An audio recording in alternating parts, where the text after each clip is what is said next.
लोग करते हैं। अगर अब बाकी जितने भी पॉलिटिकल पार्टी है जो दक्षिण प्रथा के साथ चलते हैं, उनका जो कॉन्फ्रेंस होता है वो कॉन्फ्रेंस बस करता है कि कमेटी बनाने के लिए और नेता चुनने के लिए।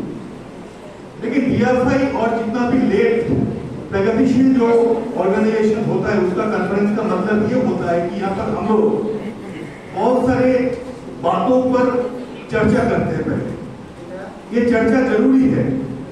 हाँ, हम लोग पॉलिटिकल पार्टी नहीं है, डीएफआई कोई पॉलिटिकल पार्टी नहीं है, लेकिन ये एक पॉलिटिकल जन संगठन है। हम पॉलिटिकल इश्यूज के साथ ही काम करते हैं और हमारा जो सोच और विचारधारा है, ये सोच और विचारधारा वामपंथी सोच और विचारधारा है। तो इस कॉन्फ्रेंस में आगे जाके जो कुछ भी होगा, बहुत सारा चर्चा हम लोगों को करना पड़ेगा कि आगे जाके हम लोग को क्या करना है और इस पॉलिटिकल स्थिति या जो माहौल देश में हरियाणा में बना हुआ है, इसके आधार पर कैसे हम लोगों को काम करना है। तो ये कॉन्फ्रेंस में होगा। ये पहले मैं चाहता हूं कि आगे जाके जो कॉन्फ्रेंस शुरू होगा उसमें जो चर्चा होगा उसमें ये सब चर्चा होना जरूरी है। मैं आपके सामने ये कहना चाहता हूं कि आप लोगों को पता है कि पूरे दुनिया में क्या हो रहा है, देश में क्या हो रहा है और ये हरियाणा में भी क्या हो रहा है। मैं दुनिया के बारे में दो चार बात आप लोगों के सामने रखना चाहता हूं।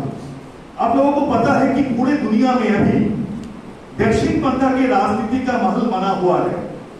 आप लोगों ने कभी सोचा है कि भाई पूरे दुनिया में एक साथ क्यों दक्षिण पंथा का राजनीति हो रहा है? कभी आप लोगों ने सोचा है? अगर आप लोग सोचेंगे कि क्यों एक साथ हर दुनिया, हर जगह, हर देश में दक्षिण पंथा का राजनीति हो रहा है, तो हम लोगों को पता चल जाएगा कि दक्षिण पंथा का राजनीति क्या है। आप लोग ये जानते हैं कि ये जो दुनिया है एक पूंजीवाद का दुनिया है। ये दुनिया को अभी भी कंट्रोल कर रहा है कौन? इस दुनिया को पूरा कंट्रोल करता है ये पूंजीवाद। और पूंजीवाद का एक कैरेक्टर है, ये मैं नहीं कह रहा हूं, ये डीएफआई नहीं कह रहा है, कि मार्क्स, आपने मार्क्स के बारे में जानते हैं, मार्क्स का नाम आप लोगों ने सुना है। मार्क्स ने कहा था कि भाई पूंजीवाद का जो मेन जो कैरेक्टर है वो है उनका प्रॉफिट एंड मोर प्रॉफिट। उसका मतलब ये होता है कि मुनाफा और ज्यादा मुनाफा। पूंजीवाद बस मुनाफा करना चाहते हैं और वो मुनाफा करना जानता है, इसके सिवा उसका कोई भी काम नहीं है, कुछ भी नहीं कर सकता है। तो ये पूंजीवाद जब मुनाफा करते हैं तो बीच बीच में उसको कुछ प्रॉब्लम का भी सामना करना पड़ता है और ये जो सामना जब उनको ये प्रॉब्लम का करना पड़ता है तब हम कहते हैं कि भाई पूंजीवाद संकट में है। तो पूंजीवाद का संकट क्या है? पूंजीवाद का संकट यही है कि उसको प्रॉफिट करने का, मुनाफा करने में कुछ प्रॉब्लम फेस करना पड़ रहा है, सामना करना पड़ रहा है। उसको जिस तरीके से जितना मुनाफा करना था वो नहीं कर पा रहा है। ये है पूंजीवाद का संकट। ये आप लोगों को पता, ये भी पता है कि 2008 साल से इस पूरे दुनिया में पूंजीवाद का ये संकट का सामना उसको करना पड़ रहा है कि भाई उसका प्रॉफिट ज्यादा कुछ नहीं हो रहा है। तब उन लोगों ने सोचा भाई मुझे तो प्रॉफिट नहीं हो रहा है, मुनाफा नहीं हो रहा है, तो ऐसा कुछ बनाना पड़ेगा, लेकर आना पड़ेगा जिसके साथ हम लोग को ज्यादा प्रॉफिट हो जाए। तब उन लोगों ने सोचा कि भाई ये दक्षिण पंथा का जो राजनीति है ये सामने लेकर आना पड़ेगा। ये दक्षिणपंथी जो राजनीति है ये पूंजीवाद को वो प्रॉफिट करने के लिए मौका देता है। दक्षिण पंथा के राजनीति के साथ हर दुनिया में, हर देश में जब गवर्नमेंट बनता है, सरकार बनते हैं, तो उसके बाद वो लोग ऐसा नीति अपनाते हैं कि भाई पूंजीवाद को प्रॉफिट करने में, मुनाफा करने में सहायता मिले। मैं इंडिया के बारे में 2-3 बात आप लोगों के सामने रखना चाहता हूँ। आप लोगों ने देखा कि इंडिया में एक पूंजीवाद को ये भाजपा सरकार ने कैसे प्रॉफिट करने का मौका दिया। आप लोग जानते हैं कि अदानी, अंबानी और बहुत सारे जो पूंजीपति है उन लोगों ने बैंक से लोन लेकर वो लोन उन्होंने वापस नहीं किया है। इंटरेस्ट देने का बात तो आप लोग छोड़ दो। तो ये जो है कि भाई आप बैंक से लोन ले लो, उसके बाद में ये कह दूंगा कि भाई ये लोन आप लोगों को वापस नहीं करना है, तो जितना करोड़ों रुपया हम लोगों को बैंक से मिल गया है उसका मतलब उसका प्रॉफिट हो गया है। तो ये भाजपा का सरकार ऐसा नीतियां बनाई है कि उसको ये लूट करने का तरीका मिल गया। तो यही होता है कि भाई दक्षिण पंथा का राजनीति जो पूंजीवाद को प्रॉफिट करने का, मुनाफा करने का रास्ता दिखाता है। ये सिर्फ इंडिया में नहीं हो रहा है कॉमरेड, ये अगर पूरा दुनिया में आप लोग देखेंगे तो ऐसा ही हो रहा है। कुछ महीने पहले आप लोगों ने देखा कि अमेरिका के भीतर चुनाव हुआ है और वहां पर डोनाल्ड ट्रंप फिर से प्रेसिडेंट बन गया है। 20 जनवरी को उन्होंने प्रेसिडेंट का पद उनको मिला है कि 20 जनवरी से वो अमेरिका का प्रेसिडेंट है। वहां पर भी आप देखेंगे कि भाई उन्होंने भी जो तरीका अपनाया है, नीति अपनाया है कि उससे प्रॉफिट होता है किसका, और प्रॉफिट होता है पूंजीवाद का। आपके तो फेसबुक के बारे में पता है, ट्विटर जो पहले था अभी एक हैंडल हो गया है, सोशल मीडिया, ये लोग आप जानते हैं। इलन मस्क के बारे में भी आप लोग जानते हैं कि इलन मस्क कौन है। अभी जो फेसबुक था वो मेटा हो गया है, उस मेटा का मालिक है इलन मस्क। दुनिया में सबसे ज्यादा पैसा जिसके पास है, जिस पूंजीपति के पास है, वो अभी इलन मस्क है। आप देखेंगे कि जब डोनाल्ड ट्रंप प्रेसिडेंट बन गया है तो उसके बाद उसके बगल में कौन बैठता है, अभी देखते हो क्या मिलता है, आप लोग को मिलता है कि इलन मस्क उनके साथ बैठा है। और आप लोग ये भी देखेंगे कि भाई अमेरिका में ये नया सरकार बनने के बाद डोनाल्ड ट्रंप ने कहा सबसे पहले कि भाई हम जिस देश से कुछ चीजों को इंपोर्ट करते हैं तो उसके ऊपर हम लोग टैरिफ लगाने वाले हैं। देखा ना आप लोगों ने, उन्होंने कहा ना कि भाई हम लोग टैरिफ उसके ऊपर लगाएंगे। कनाडा, मेक्सिको, चीन, उस देश से अमेरिका में जो चीज इंपोर्ट होता है उसके ऊपर उन्होंने टैरिफ लगाया है। कनाडा और मेक्सिको ने बात किया अमेरिका प्रेसिडेंट से कि भाई हम लोग बात करने के लिए तैयार हैं, आपके बात सुनेंगे, टैरिफ मत लगाओ। अभी 1 महीने का समय डोनाल्ड ट्रंप ने उन लोगों को दिया है कि भाई बात करेंगे, उसके बाद ये टैरिफ हम फिर से लागू कर देंगे। चीन से जो चीज इंपोर्ट होता था अमेरिका में उसके ऊपर उन लोगों ने 10% प्रॉफिट मतलब और ज्यादा टैरिफ लगाया है। और चीन ने कहा भाई आपने तो टैरिफ लगाया, ठीक है, मैं अमेरिका से एक भी बात नहीं करूंगा। चीन ने फिर अमेरिका के जो चीज जो चीन के अंदर जाता है उनके ऊपर उन लोगों ने टैरिफ लगा दिया है। मैं इतने बात आप लोगों के सामने ये कह रहा हूँ कमरेड कि इससे पता चलता है कि पूंजीवाद कितना संकट में है। ये साम्राज्यवाद जो है, पूंजीवाद क्या है, उसका नेता कौन है? उसका नेता है अमेरिका। तो अमेरिका अगर इतने संकट में है तो पूरा दुनिया कितने संकट में है, ये सब चीजों से पता चल जाता है।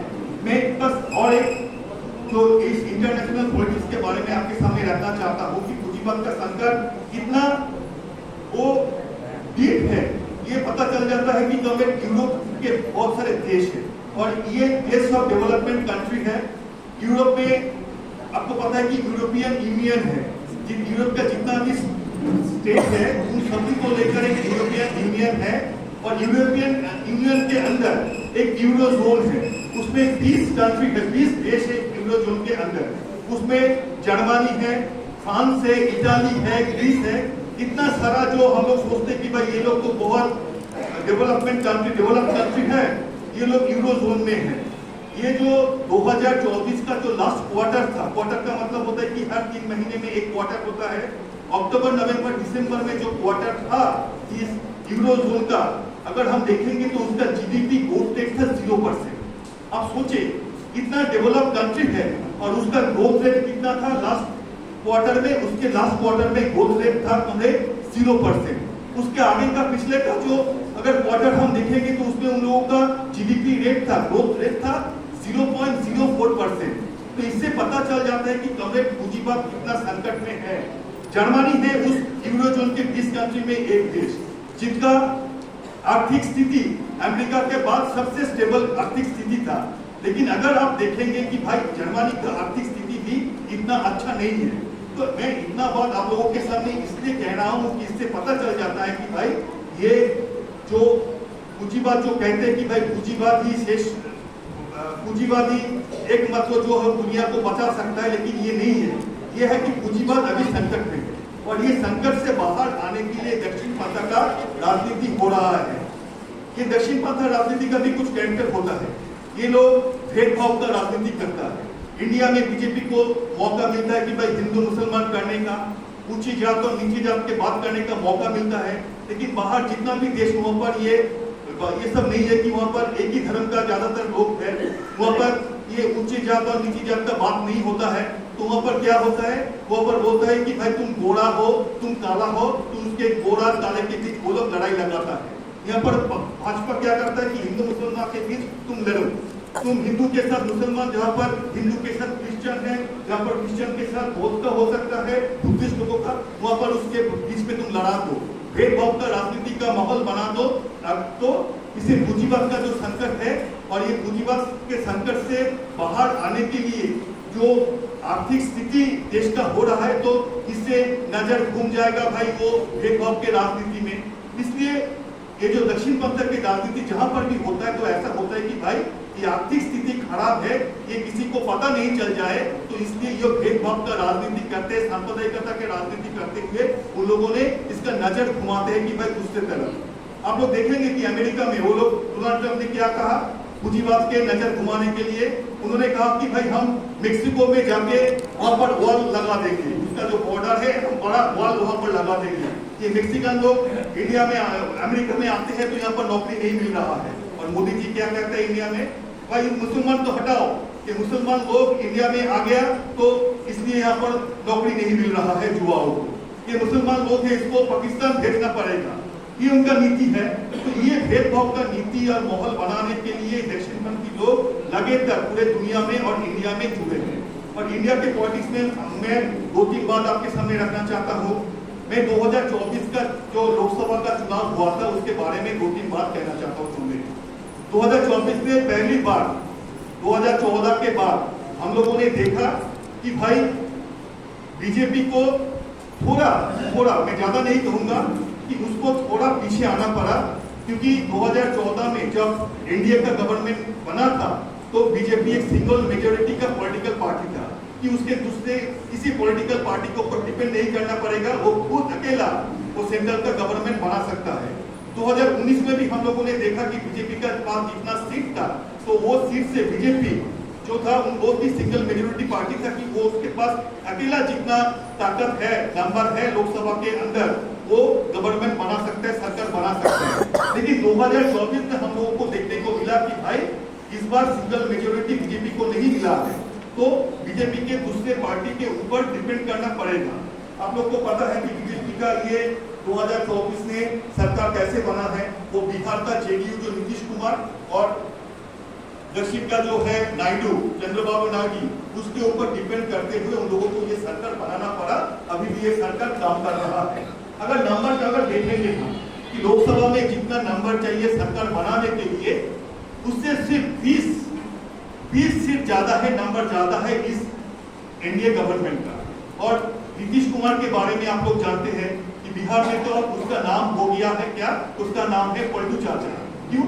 क्योंकि वो 9 बार पलटी मार चुका है, कभी आरजेडी के साथ जाता है, कभी कांग्रेस के साथ जाता है, तो कभी चला जाता है, फिर वो चला जाता है भाजपा के साथ। वो आगे जाके क्या करेगा किसी को पता नहीं है। और चंद्रबाबू नायडू को अगर हम देखेंगे, उसका भी ऐसा कुछ इतिहास है, हिस्ट्री है कि वो भी पार्टी मार सकता है। लेकिन अभी भी पैसा देकर बजट में घुमा के बहुत सारे पैसे देने के बाद अभी ये जेडीयू और चंद्रबाबू नायडू इस बीजेपी को सपोर्ट कर रहा है और ये देश का सरकार चल रहा है। लेकिन मैं ये एक बात आपके सामने रखना चाहता हूँ, 2024 का इलेक्शन में बहुत कुछ हम लोगों को देखने को मिला था। अगर 2024 के लोकसभा इलेक्शन का पहले 6 महीना आप लोग देखेंगे तो बीजेपी ने नारा लगाया था। क्या नारा लगाया था उन्होंने नारा लगाया था कि आपकी बार 400 पार, आपकी बार 400 पार। आप लोगों को भी पता है कि 400 सीट उनको चाहिए लोकसभा के अंदर, तो 400 सीट के साथ वो गवर्नमेंट सरकार बनाएगा।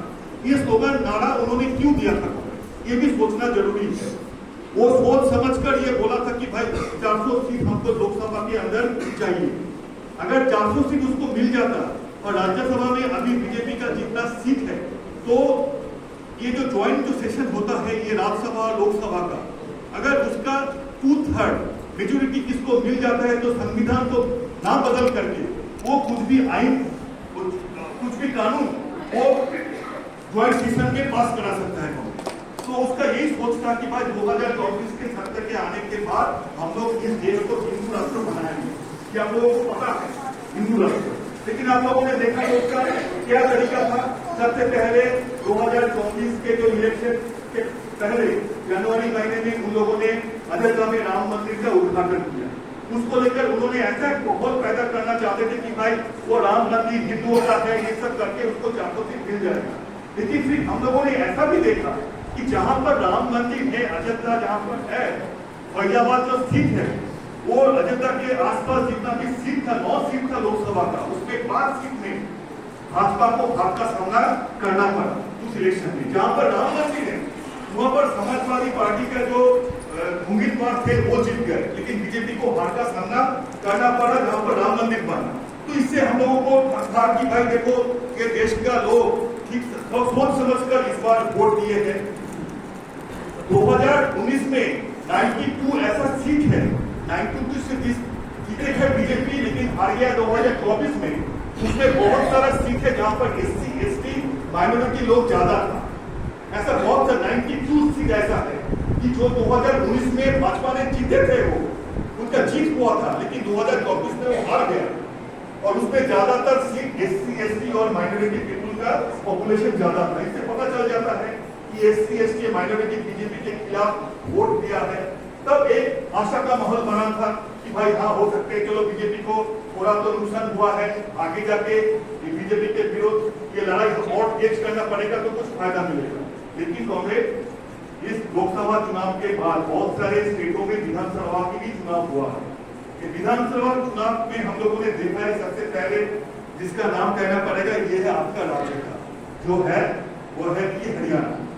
जब हम दिल्ली में CC का मीटिंग करता है करा था हम लोगों ने, और लोकसभा चुनाव के बाद यहाँ पर नरेश है, हमारा समाज है, यहाँ पे ऑल इंडिया लीडर, उन लोगों ने कहा था कि आगे जाके हरियाणा में जो लोकसभा का चुनाव है उसमें बीजेपी को हार का सामना करना पड़ेगा।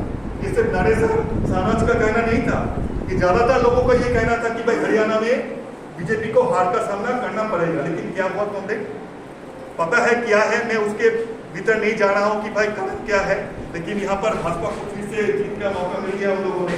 फिर महाराष्ट्र में लोकसभा इलेक्शन में जो नतीजे हम लोग को देखने मिला था, तो लगा था कि भाई नहीं वहां पर वो बीजेपी और वो शिवसेना, एकनाथ शिंदे, अजित पवार उन लोगों का सरकार नहीं बन सकता है उधर।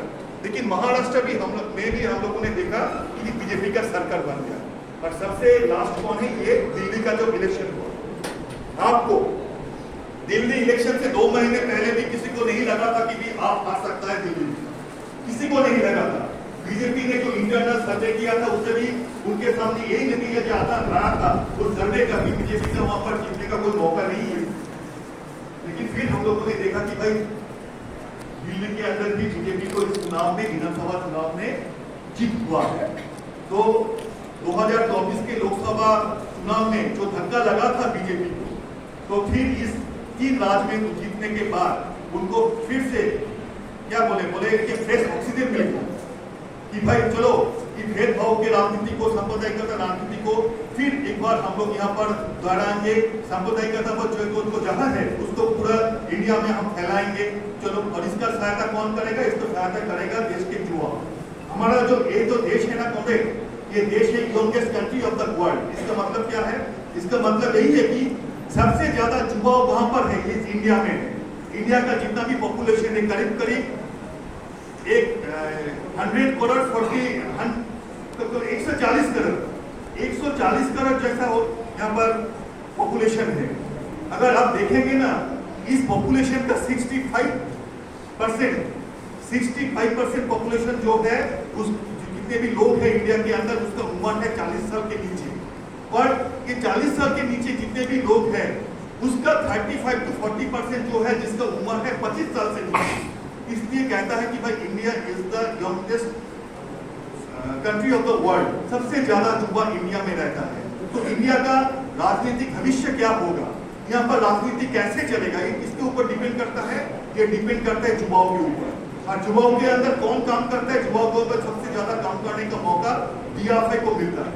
तो मेरा ये कहना है कि DFI का बहुत सारा जिम्मेदारी है कि देश का भविष्य का राजनीति क्या होगा, देश का भविष्य क्या होगा, आने वाले दिनों में राजनीति कैसे चलेगा, क्या दिशा दिखाएगा, ये सब DFI के ऊपर भी डिपेंड करता है कि हम कैसे इस युवाओं को अंदर काम करेंगे, कैसे उनको बीजेपी के खिलाफ लड़ाएंगे, कैसे हम पॉलिसी बनाएंगे, कैसे हम लड़ाई का आंदोलन का माहौल बनाएंगे कि बीजेपी को थोड़ा नुकसान हो जाए, बीजेपी को सत्ता से जाना पड़े। तो ऐसा माहौल बनाने के लिए DFI की बहुत सारी जिम्मेदारी है।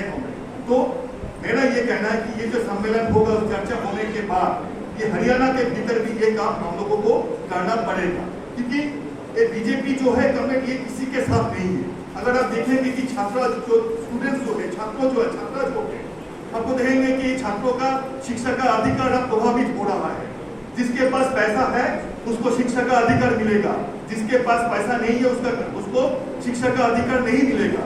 अगर आपके बेटे के पास जितना भी मेरिट हो, वो जितना मेरिटोरियस स्टूडेंट्स हो सकते हैं, लेकिन आपके जेब में अगर पैसा नहीं होगा तो उसका कोई शिक्षा का अधिकार नहीं मिलेगा। और जिसके पास मेरिट नहीं है लेकिन उसके घर में बहुत सारा पैसा है, उसका पिता और माता पैसा खर्चा करने में उसके पास बहुत कुछ है, तो उसका वो शिक्षा का अधिकार मिल जाएगा। एनईपी के बारे में आप लोगों को पता है। युवाओं के बारे में अगर आप देखेंगे कि बेरोजगारी आज सबसे ऊंचा पहुंच गया है।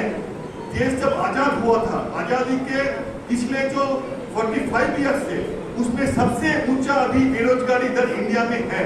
और आप लोगों को ये भी जानना चाहिए, किसी को आप लोगों को पता भी है कि इंडिया में सबसे ज्यादा बेरोजगारी दर जिस राज्य में है उसका पहला नाम है हरियाणा। 2022 और 2023 में हरियाणा में बेरोजगारी दर 30 to 37% तक था। 37% था यहाँ पर बेरोजगारी दर। युवाओं को रोजगार नहीं मिल रहा है। एक काम ढूंढने के लिए क्या कुछ नहीं करना पड़ता है। अगर आप किसानों को देखेंगे, किसानों को जो अन्नदाता है उसको खाने के लिए कुछ नहीं मिलता है दुनिया में। ये भी है, किसानों के बारे में आप लोग को मुझसे भी ज्यादा पता है कि